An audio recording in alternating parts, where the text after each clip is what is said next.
नमस्कार प्रिय दर्शकों, स्वागत करता हूं मैं आपके अपने YouTube चैनल ज्योतिष सिद्धांत में। प्रिय दर्शकों, उपस्थित हूं मैं मासिक राशि फल को लेकर के मंथली प्रेडिक्शन। आज हमारी चर्चा राशियों के क्रम में 10वीं राशि यानी कि मकर राशि। मकर राशि वाले जातकों के लिए मार्च 2024 कैसा रहने वाला है। प्रिय दर्शकों, मकर राशि के लिए यह राशिफल बेहद खास होने वाला है। मैं चर्चा करूंगा आपके स्वास्थ्य, शिक्षा, कैरियर, बिजनेस, व्यापार, वैवाहिक जीवन, प्रेम प्यार और अंतिम में क्या उपाय आपको करने चाहिए, क्या उपाय फॉलो करने चाहिए जिससे कि अगर समस्याएं आएंगी तो उसका निवारण हो सके। प्रिय दर्शकों, मैं आपको बता दूं यह राशिफल आपके चंद्र राशि पर आधारित है। यदि आपका चंद्र राशि मकर है अथवा लग्न मकर है तो यह राशिफल आपके लिए है। यदि आपको जन्म कुंडली के बारे में नहीं पता तो आप अपने नाम राशि से भी इसे देख सकते हैं। आइए शुरुआत करते हैं। सबसे पहले जब मार्च का महीना शुरू होगा तो ग्रह की स्थिति कुछ इस प्रकार से रहने वाली है। आपके लग्न में ही उच्च के मंगल विराजमान है और मंगल के साथ साथ शुक्रदेव भी विराजमान है। आपके द्वितीय भाव में शनि बुध सूर्य की युति है। आपके तृतीय भाव में राहु विराजमान है। आपके चतुर्थ भाव में गुरुदेव विराजमान है। आपके भाग्य भाव में केतुदेव विराजमान है। सबसे पहले मैं आपके स्वास्थ्य की बात कर लूं। स्वास्थ्य छठवां भाव से स्वास्थ्य का विचार करते हैं। प्रिय दर्शकों, जिनके स्वामी बनते हैं बुध जाकर के शनि से युक्त है द्वितीय भाव में, तो थोड़ा बहुत खान पान पे ध्यान रखना चाहिए।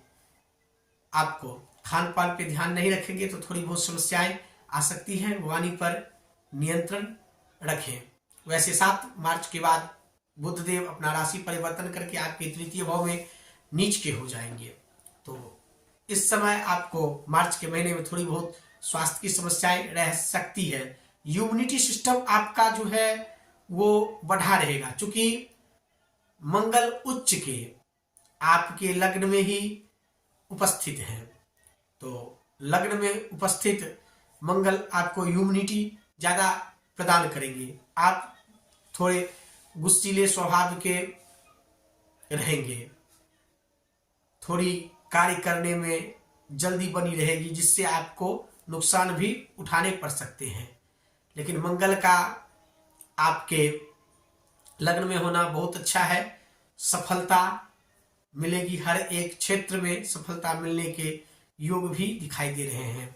परंतु 16 मार्च के बाद मंगल देव आपके द्वितीय भाव में चले जाएंगे तो वाणी में थोड़ी बहुत कड़वाहट आ सकती है।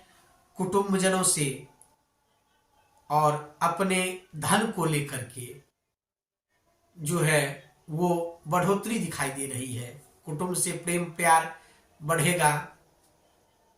धन यदि आप संचय करना चाहते हैं, यदि कोई भूमि, वाहन या कोई नई वस्तुएं खरीदना चाहते हैं तो मार्च के महीने आपके लिए है और इसका योग भी बन रहा है।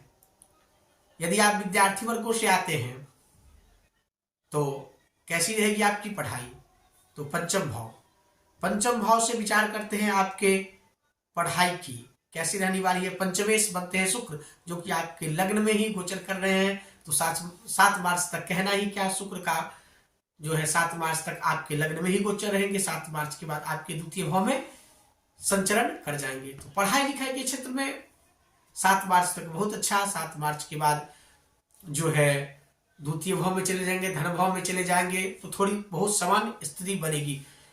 पढ़ाई में थोड़ा बहुत मन का भटकाव 7 मार्च के बाद देखने को मिल सकता है।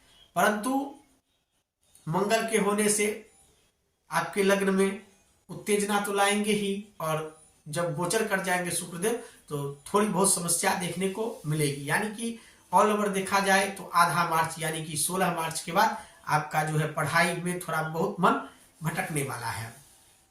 प्रिय दर्शकों, मैं बात करूं आपके कैरियर की, आपके बिजनेस की, आपके कार्य क्षेत्र में कैसा परफॉर्मेंस रहेगा, उसके लिए सबसे पहले हम दसम भाव को देखते हैं और सप्तम भाव को भी देखा जाएगा। तो दसम भाव पे विचार करने योग्य बात है। दसम के शुक्र बनते हैं, शुक्र आपके लग्न में है तो कार्य क्षेत्र में बढ़ोतरी, नए नए कार्य के अवसर मिलेंगे, व्यापार आगे बढ़ाने के अवसर मिलेंगे, अपने कार्य से अपने व्यापार से धन संचयन करने का अवसर प्राप्त होगा जब 7 मार्च के बाद शुक्रदेव अपना राशि परिवर्तन कर जाएंगे।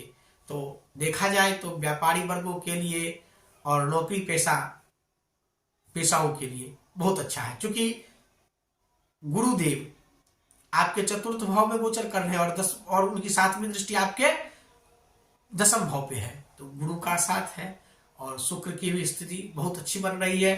तो कार्य और बिजनेस क्षेत्र में कहना ही क्या, अपार सफलताएं के योग दिखाई दे रहे हैं। प्रिय दर्शकों, मैं बात करूं आपके वैवाहिक जीवन की, कैसा रहने वाला है। तो प्रिय दर्शकों, राहु की 5वीं दृष्टि आपके सप्तम भाव पे पड़ रही है तो थोड़ी बहुत समस्या देखने को मिल सकती है। और मंगल जो है वो भी देख रहे हैं आपके सप्तम भाव को। तो आपके लाइफ पार्टनर को, यदि आप पुरुष हैं तो आपकी पत्नी, यदि आप लेडीज हैं तो आपके पति, थोड़ी बहुत समस्याएं आ सकती है। समस्याएं क्या आएंगी, तो आपसे मनमुटाव हो सकता है या उनके स्वास्थ्य में कुछ ना कुछ गड़बड़ी आ सकती है। ये समस्याएं 16 मार्च तक अत्यधिक करके बनी रहेगी। उसके बाद जब मंगल देव अपना राशि परिवर्तन कर जाएंगे तो समस्या कम हो जाएंगी। चूंकि शुक्र का भी दृष्टि है तो शुक्र दाम्पत्य को अच्छा करते हैं। तो 7 मार्च के से लेकर के और 16 मार्च के बीच अपने लाइफ पार्टनर से सचेत रहना है और उनके स्वास्थ्य को लेकर के विशेष रूप से सचेत रहना है। भाग्य, यदि आप कोई कार्य करते हैं इस महीने तो आपका भाग्य कैसा साथ देगा प्रिय दर्शकों, तो भाग्येश बनते हैं बुध देव नीच के हो जाएंगे, केतु बैठा हुआ है। तो सब कुछ आपको इस बार अपने पराक्रम से करना है। भाग्य का साथ कम मिलने वाला है आपको, क्योंकि भाग्य की स्थिति बहुत अच्छी नहीं बन रही है। तो भाग्य के भरोसे नहीं रहना है और अपने बाहुबल से आप करना है। चूंकि राहु है आपके तृतीय भाव में, वो पूरे ईयर रहेंगे तो पराक्रम आपको करवाएंगे। पराक्रम करवा के आपको सफलता अवश्य देंगे। देखा जाए प्रिय दर्शकों तो मार्च महीना आपके लिए काफी अच्छा है। दाम्पत्य को छोड़ के थोड़ा बहुत स्वास्थ्य को लेकर के परेशानी दिखाई दे रही है। क्या करना चाहिए, बुध का उपाय कीजिए। बुध के तांत्रिक मंत्रों का जाप, ओम बूम बुधाय नमः, इस मंत्रों का आपको जाप करना चाहिए। आपके राशि बनते हैं शनिदेव, उनका तो निरंतर रूप से हनुमान चालीसा का पाठ या बीज मंत्रों का पाठ, शनिवार के दिन पीपल में जल, थोड़ा सा चीनी या गुड़ उसके जल में डाल दें जिससे चींटी वगैरह खाए। इससे जो है समस्याएं कम होंगी। गाय को हरा चारा भी आप दे सकते हैं। गणेश जी की विशेष रूप से आराधना करें जिससे कि बुध आपके ठीक होंगे। चूंकि बुध की स्थिति नीच की हो रही है और स्वास्थ्य और भाग्य दोनों में बुध का विशेष संयोग है, तो बुध के उपाय आपको करने चाहिए। प्रिय दर्शकों, मैं आपको एक बात और बताना चाहता हूं। यदि आपकी जन्म कुंडली में कारक ग्रह की महादशा चल रही है तो आपके लिए राशिफल पूर्ण घटित होगा और आपको अच्छे लाभ भी होंगे। यदि आपकी जन्म कुंडली में मारक ग्रह की महादशा चल रही है और अंतर्दशा भी किसी 6-8-12 की चल रही है तो समस्याएं खड़ी होंगी और शुभता अपना वो खो देंगे। यदि शुक्र की महादशा चल रही है, बुध की महादशा चल रही है अथवा शनि की महादशा चल रही है तो ठीक ठाक है। उतरती शनि की ढैया है, आपको संपूर्ण लाभ मिलेंगे। यदि आपकी जन्म कुंडली में बुध की महादशा 8 वर्ष खत्म हो चुकी है तो फिर समस्याएं देखने को आपको मिल सकती है। सूर्य की महादशा आपके लिए बहुत अच्छा नहीं है, सूर्य की स्थिति को भी देखना बहुत आवश्यक है। तो प्रिय दर्शकों, आपकी जन्म कुंडली, आपके मासिक राशिफल, यानी कि मासिक राशिफल का मतलब हुआ जो ग्रहों का गोचर। ग्रह का गोचर क्या है?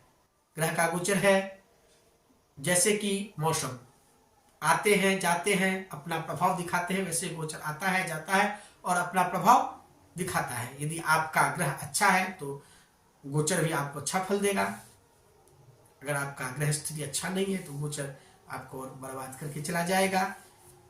इस बात का विशेष रूप से ख्याल कर रखना है। अपनी जन्म कुंडली का अध्ययन विशेष रूप से करवाना चाहिए, अथवा खुद जानते हैं तो करना चाहिए, उसका एनालिसिस करना चाहिए। नमस्कार, मिलेंगे किसी अगले वीडियो में।